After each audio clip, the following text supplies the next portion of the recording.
Hi, I'm going to work on 6.2 for you and do a review for the concepts. So I'm going to bring up my calculator here, and I've gotten some problems from the software to explain what's going on.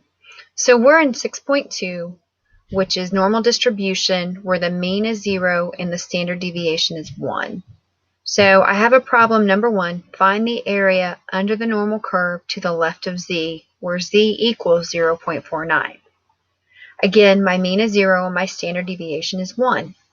For these type of problems, when I'm trying to find an area, I use the normal CDF function. And for the area to the left, that means your curve, the area that you're going to look for, is to the left of 0. So it's going to be less than, below, or under are some of the other ways that you can hear it being said.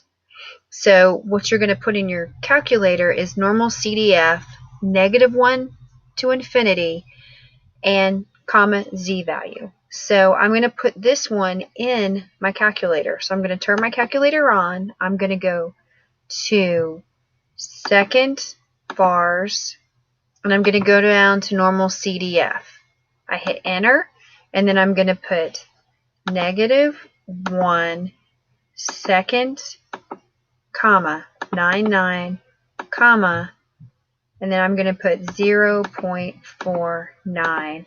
Close my parentheses, and for this one I get 0.6879. So my answer is the area to the left of z is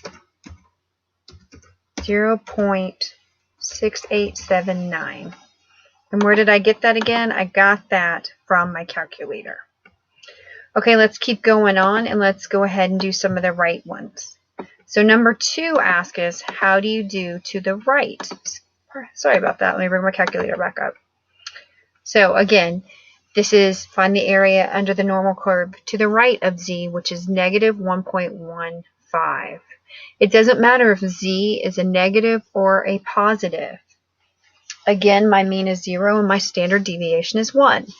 So I'm going to use the normal CDF function again because I'm finding an area. I'm looking for the area to the right, and other ways you might see this is greater than, above, over. So I'm going to use the normal CDF function.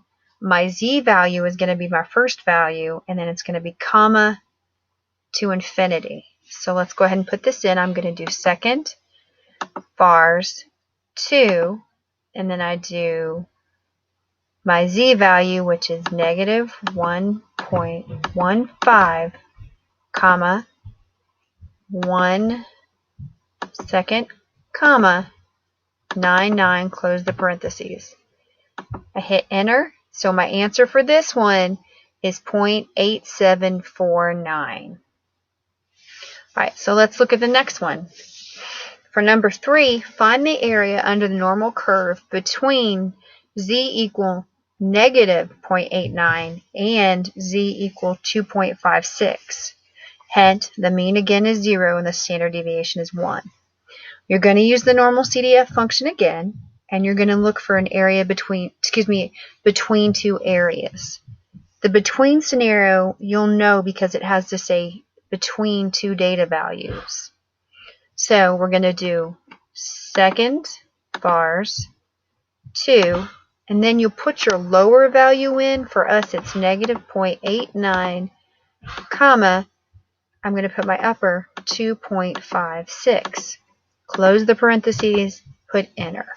So for the area between -0.89 and 2.56, it's 0.8080.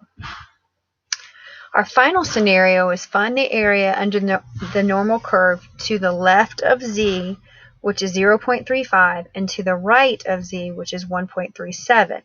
Again, your mean is 0 and your standard deviation is 1. This one is very similar to number 3. There's only one slight difference. Okay, you're using the normal CDF function. This is called a tail scenario.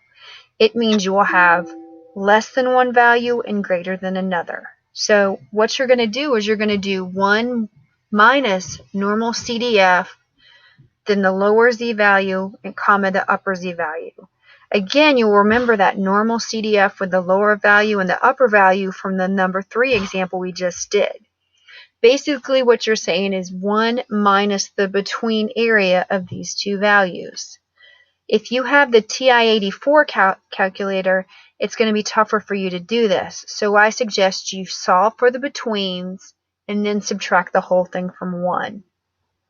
If you have a TI-83, you can do this. I'm going to do 1 minus second bars, normal CDF, and then I'm going to put my 0.35, comma, 1.37.